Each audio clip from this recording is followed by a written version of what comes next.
அண்ணன் பெருமானார் ஸல்லல்லாஹு அலைஹி வஸல்லம் அன்னவருடைய சபை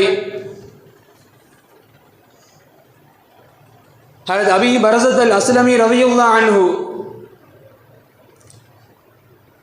நபிகள் பெருமானாரிடத்தில் கேட்பார்கள், யா ரசூலல்லாஹ் துல்லனி அலா அமலின் யதுகுலுனி அல் ஜன்னா, நபியே நாயகமே எனக்கு ஒரு அமலை சொல்லித்தாருங்கள், அதை நான் செய்வதன் மூலமாக செயலாற்றுவதன் மூலமாக எனக்கு சொர்க்கம் கிடைத்திட வேண்டும். காரணம், சஹாபாக்களுக்கு மத்தியிலே அமல்களில் போட்டி இருந்தது. அதிலும் குறிப்பாக பொருளாதாரத்தில் முன்னேறிய சஹாபாக்கள் அவர்கள் சதகா போன்ற ஜகாத் போன்ற அமல்களை அவர்கள் நிறைவேற்றி விடுகின்ற பொழுது ஏழ்மையில் வாழக்கூடிய சஹாபாக்கள் அவர்களுடைய அமலை பார்த்து அவருடைய நன்மைகளை பார்த்து போட்டி போட்டார்கள். நபிகள் பெருமானத்தில் கேட்டாங்க, யா ரசூலல்லாஹ்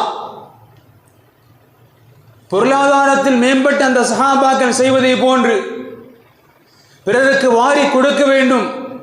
பிறகு சிரமங்களை வறுமைகளை போக்க வேண்டும் என்கின்ற ஆசைகள் இருக்கின்றது. ஆனால் செய்வதற்குண்டான பொருளாதார வசதிகள் இல்லை நாயகமே. எனவே எங்களுக்கு ஒரு அமலை சொல்லித்தாருங்கள், அந்த அமலை நாங்கள் செய்தால் எங்களுக்கு சொர்க்கம் கிடைக்கப்பெற வேண்டும், அப்படிப்பட்ட அமலை சொல்லித்தார்கள் என்று ஹஜ்ரத் அபீ பரஸத் அல் அஸ்லமி ரலியல்லாஹு அன்ஹு அண்ணன் பெருமானாரிடத்திலே கேட்ட பொழுது நபிகள் பெருமானார் ஸல்லல்லாஹு அலைஹி வஸல்லம் அன்னவர்கள் இது போன்ற தங்களால் பொருளாதார ரீதியிலான அமல்கள் செய்ய முடியவில்லை என்ற ஏக்கத்தில் இருக்கக்கூடிய மனிதர்களுக்கு உண்டான பதிலாக நபிகள் பெருமானார் சொன்னாங்க, இஅஸிலில் அதா அன் தரீகில் முஸ்லிமீன்,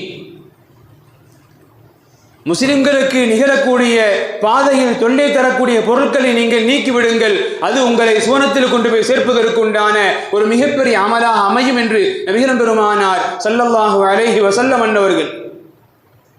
ஹஜ்ரத் அபீ பரஸா ரலியல்லாஹு அன்ஹு கேட்ட கேள்விக்கு உண்டான பதிலாக நபிகள் பெருமானார்